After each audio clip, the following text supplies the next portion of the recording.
My sister here, Jerlisa, she is going to play the mother role. She has three kids. Hey, no, you don't put on. Stop! You cannot do that. I was doing so well. You don't put everything. Okay, then sit right there and watch the show. Alright, rolling. All right. Hey guys, welcome back to my channel. I am Nanny Joanne, and today we're gonna do a mock interview, something that you would expect when you are going on your nanny interviews. My sister is a mother of three, so she is the most perfect person to ask me questions in regards to parenting and what to expect from a nanny. So let's go. What made you want to be a nanny?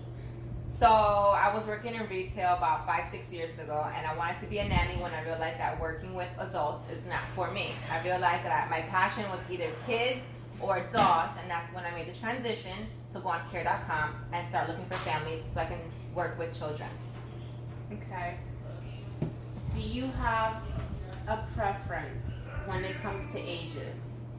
I'd rather babies and toddlers because as they get older, they're a little bit harder to mold, and they already are set in their ways, and they can be a little sassy and funky, but I mean, at the end of the day, I'm here to help you in whatever way you need my help. Okay.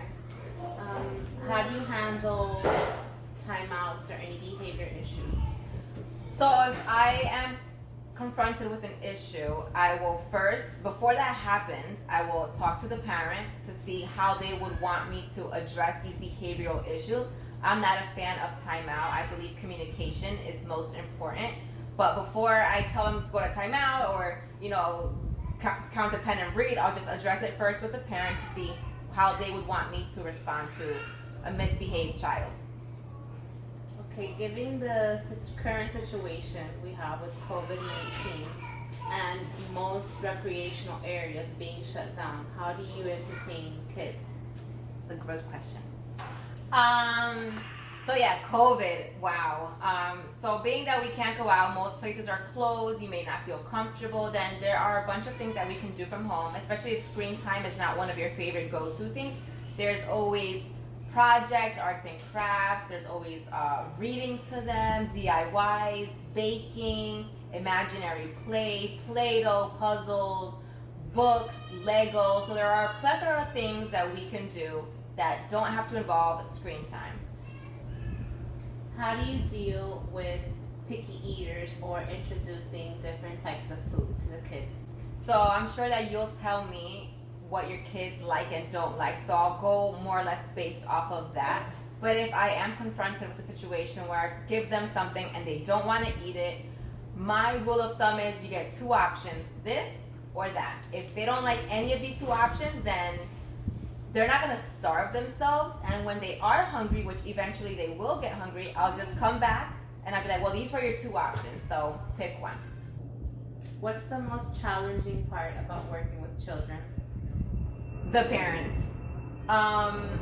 Yeah, so I feel like kids will, how can I say this? The most challenging part about working with kids is definitely the parents, because the parents tend to be a little bit overbearing, or they'll want to do the job for you.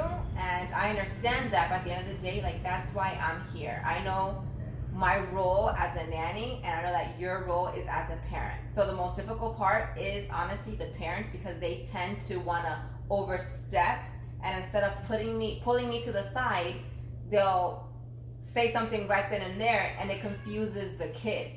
So the kid's not like, wait, I thought you were in charge, but mommy's here, so she's like the real boss.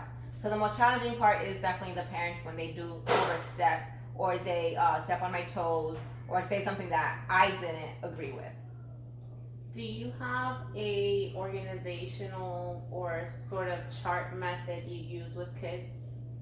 I don't, but if you have one, I'm more than happy to use it and to jot down any foods that they ate, when they peed, when they pooped, how many water ounces they drank, what we did for their day, what kind of mood they were in. I am familiar with that. I have used that in the past, but I don't have one for myself that I do throughout the day. If you want to know about their routine, then I will let you know at the end of the day or throughout the day, like what's going on, where we are, and what's happening. So with the routine, do you create your own routine with the kids, or do you request the parents to already have them on a routine once you start with kids? Like, how do you get them to follow or not your time frame, but a time frame that would be adequate for their age? Like morning, wake up, breakfast, maybe playtime, nap time after that, then nap for this amount of time, and then lunch. Like, how do you set them up on a schedule? So I usually gauge the kids, and during the first couple of days, it'll be challenging because we're all getting to know each other. But I'll gauge the kids, and I'll more or less shadow the parents, and I'll get a feel for what's going on. But yeah, I'll definitely implement my own things. And usually it's breakfast, then playtime, maybe a snack, then lunchtime, then we'll do some extracurricular activity. I don't know if they have anything going on in the summer, like sports or activities. But so it'll usually be breakfast, playtime, lunch, some kind of extracurricular learning activity, then snack, dinner if you want me to take them a shower, and then bedtime. What do you think your role as a nanny consists of? Some parents request, clean up and then maybe even schoolwork help type. So do you limit your nanny-ness to certain things only? I don't limit my nanny duties to certain things, but what I do ask is that my role here is to help you take care of your kids. So I don't feel comfortable cleaning your toilets. I don't feel comfortable cleaning your bedroom or cooking for the whole family. But I will do everything child related. I have no problem doing their laundry, cleaning up after their cleaning up their plates, cooking for them, making their bed, and helping you have your home organized in regards to what the children and I messed up. When it comes to confrontation with other kids at maybe parks or any place you may be with kids, how would you handle confrontations? Good question. So if I usually try to watch the kids, but at the park there's a lot of distractions. So if I see something, I will definitely, I'm not gonna holler at them from where I am and be like, hey Jimmy, come over here. No, I'll approach the kid and I'll tell him, hey, I just saw you hit so-and-so. Why did you do that? Let's come over here, let's talk about it. So he'll tell me what happened and I'll tell him, hey, that's not the way we do things. If I see you do it again, you're gonna have to stand right next to me. So I let him know beforehand what's going to happen, and I'll definitely pull him to the side and talk to him about what happened and what caused that anger to flare up in him, that he thought it was okay to hit the child. Your schedule with the families, what does that include? Are you considered would you travel with the families on vacation? Would you, take care of kids, throughout the whole night and if asked to stay the night? How would you, or does that apply to you? So I've never gone on vacation with a family. I'm not opposed to it, but yeah, I guess we'll cross that bridge when we get there. As far as me sleeping over, I have done that in the past because the parents were on a date night. However, that's not something that I would want to do, but if you gave me enough notice and it was an emergency or something like that, you guys didn't have anybody else, then yeah, I would consider. I'm not opposed to that because, like I said, at the end of the day, I'm here to help you in whichever way that I can, and I know that emergencies do happen. What is your strength when it comes to kids?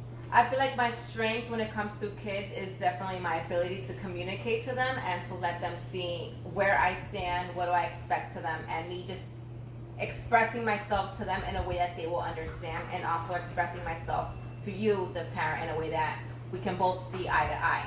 As far as my weakness goes, I'm not very good at math. So if I need...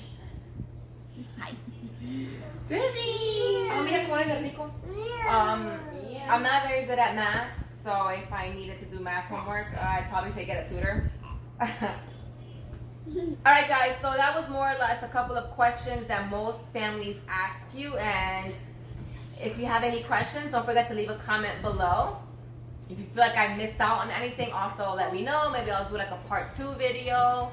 And of course, this was a mock video. I wouldn't go dressed like this. This is my sister, this is her child. There was a dog running around, a couple distractions, but we did our best, and I hope that you guys are able to take some tips out of this video, and thanks for watching. See you guys all next time on Nanny Tips and Tricks from yours truly, Nanny Joanne. bye. Say bye.